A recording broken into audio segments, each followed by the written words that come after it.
Hello, Scorpio, Sun, Moon, Rising, and Venus signs. Kamusta kayo? Sana po'y nasa mabuti kayong kalagayan.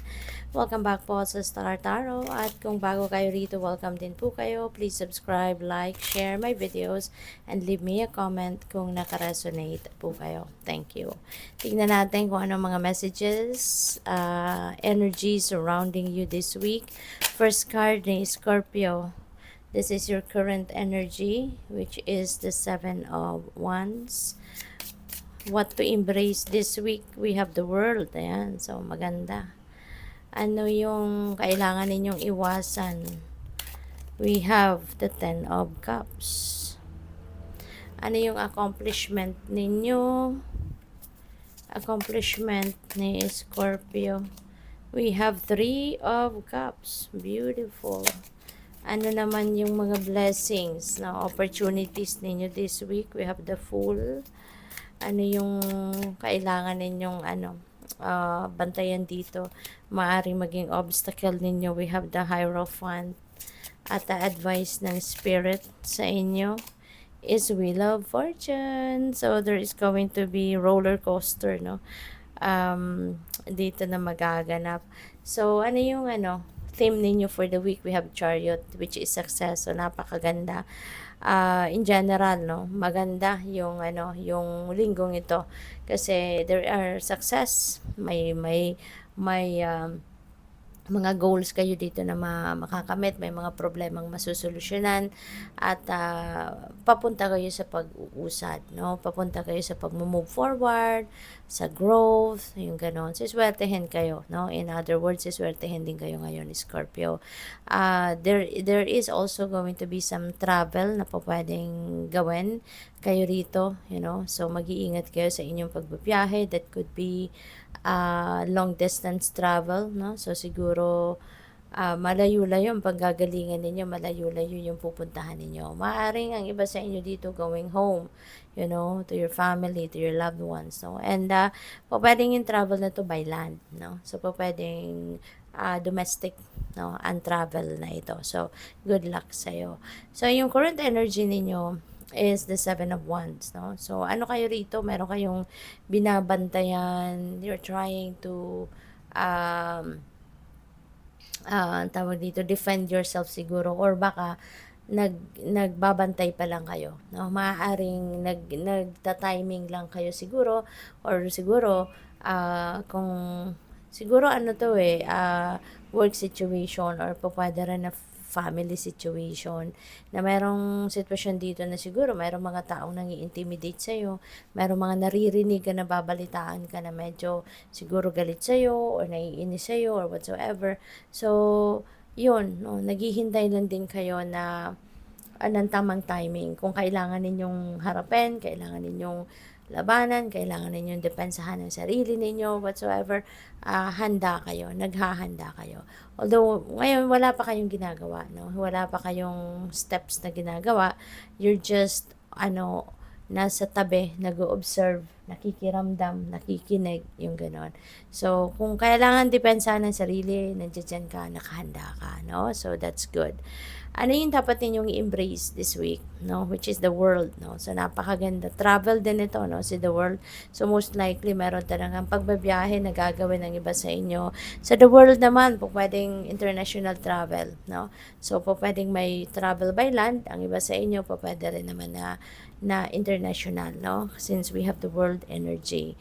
At this is a time of success, a time of completion of achievement. Kaya magiging masayang-masaya kayo rito. Kasi, syempre, magtatagumpay ka na. Kumbaga, matatapos mo na din yung mga ginagawa mo. Kung ano man ito, mga ginagawa mo, project, trabaho, whatever, you know, meron ng completion. Kaya, entitled ka din dito na mag-celebrate. Kasi, syempre, diba, pinaghirapan mo din naman yan, pinagpaguran mo din naman, so go for it, diba? At yung what to avoid naman dito is Ten of Cups, no? Ten of Cups is about this is about domestic happiness, domestic bliss, 'di ba? Masayang samahan sa pamilya, maaari din na meron ditong pagre-reconcile, no, ng kung meron kayong naging kaaway, in the past. Ngayon, baka kayo'y magbabati na, magkakaayos na. Pwede rin ang iba sa inyo dito nakatanggap na ng tagumpay, no? Maaring napagtagumpayan mo na financially, materially, sa trabaho, mga ganon. Kaya inaalay mo din ano, yung financial reward na kapalit niyan sa inyong buong pamilya. No? You are sharing the blessings with the family. Kaya naman, isa din sa dahilan kung bakit magiging masaya din no, ang inyong pamilya. Kasi siguro, nahanap mo na din no, kung ano man yung mga gusto mo din na maialay no, sa inyong pamilya. Maaring nandiyan na rin yan. So, ang dapat din dito na mag-pay attention ang iba sa inyo dito, Scorpio, is syempre maganda, di ba? Maganda na yung energy na nandito if because this is upright. Pero since nasa what to avoid energy ito, so baka meron dito tendency no na baka yung yung baka meron ditong umandar na pride, 'di ba? Kaya imbes na tuluyan ng magkabati, no? Tuluyan ng magkaayos ang kung meron mang kunyari pagkakaaway or pag-aaway, merong hindi pagkakaintindihan, ay baka lalong hindi matuloy, 'di ba? Kasi kung papaandarin yung pride, yung mga ganun ba?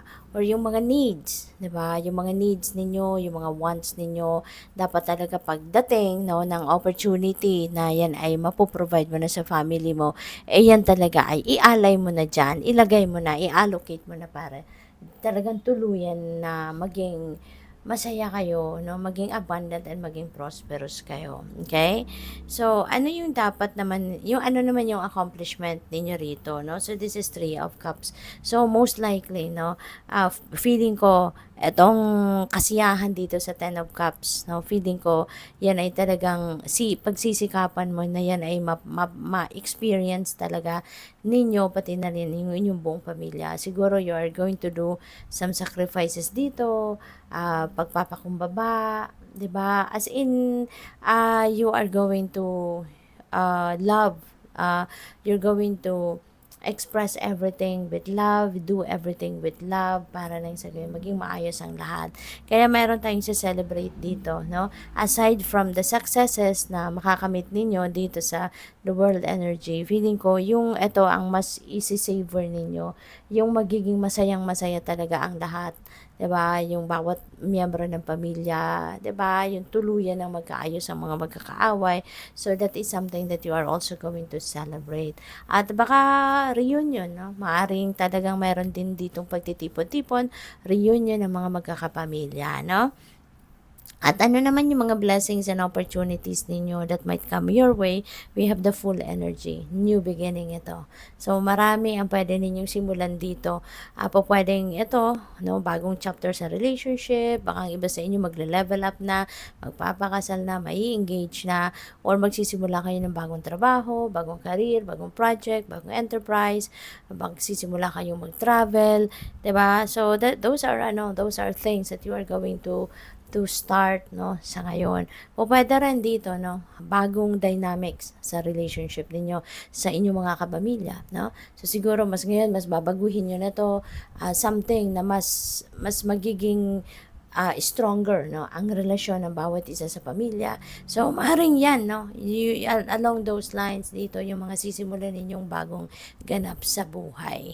So yung obstacle naman ninyo dito or challenge is Hierophant, no? Pwedeng ang iba sa inyo dito kasi Hierophant is also about learning, about education, 'di ba? Siguro doon kayo magkakaroon ng parang challenge kasi there are so many things that you are going to do, no? Lalo na meron kayong full energy. So maraming bagay ang sisimulan ninyo. Kaya maaaring related 'yan sa trabaho, siguro career, business, mga ganun. At baka magkakaroon kayo dito ng parang magkukulangan kayo ng oras para makapagbigay din kayo ng time para sa sarili ninyo na makapag-aral kayo, matuto kayo, 'di ba? Mawawalan siguro kayo ng oras dito sa pagre-research na dati ninyong ginagawa, yung mga ganun ba, no? So, yun, time management, no, could help. At anong advice sa inyo? We have the Wheel of Fortune. Ayan, advice sa inyo ng Spirit, i-embrace ninyo itong swerteng ito. This is good luck and good fortune on your side, Scorpio. Babaling na yung swerte sa inyo sa ngayon. Things are going to change for the better, no? Kaya, kung ako sa'yo, i-align ninyo, no, yung inyong energies, yung mga thoughts, feelings, emotions, inyong behavior, with this energy. I-align nyo na yung sarili ninyo. Practice positivity. Embrace positive thoughts, feelings, emotions. Maging positive lang kayo. Okay? Huwag ninyong entertainin yung negativity. Okay? Para hindi ninyo ito maitaboy. Okay? Kasi when you are projecting negativity, itong magagandang mensahe na to, energies na to, hindi to lalapit sa'yo. 'Di ba? So, kaya dapat i-align mo siya. This is very positive energy. Kaya i-align mo yung sarili mo. Think positive, feel optimistic. Okay? I-align mo yung sarili mo dito para ito yung tuluyan ng bumalot sa buhay mo. Tuluyan ng lumapit ang swerte sa iyo. Okay? And claim this. No? Claim this good fortune na dumating na sa buhay mo para masil mo din yan. Ano? Yung pagkiklaim mo na ito, isulat mo yan, no, sa write it down on the comment section below, okay, para tuluyan mo ng maselyuhan, no, at ito'y mahatak mo na talaga, no, yung energy na ito sa buhay mo, magdadala ito ng swerte, magdadala ng positibong pagbabago sa buhay mo. Things are going to change for the better, no? Kahit anumang sitwasyon mo sa buhay, okay? Kaya, ayan, importanteng i-align mo yung sarili mo with this para tuluyan na itong dumating na swerte sa buhay mo, okay? Swerte sa pera, diba? Maari din, may mga winnings ka dyan na dumating, diba? Kung ikaw'y mananaya, no? Nang kunyari, mga game of chance, o pwedeng dumating na swerte mo. Importante, i-align mo yung sarili mo dito. Okay? So, final message ni Scorpio. We have new love. Ayan, reconciliation. See? So, most likely talaga, no? Kung meron kayong mga pag-aaway na nangyari with another person or sa pamilya, may mga hindi na pagkakaintindihan, magkakabati na yan, no? You are going to reconcile kasi magiging mas ano na kayo, you're going to project love, 'di ba?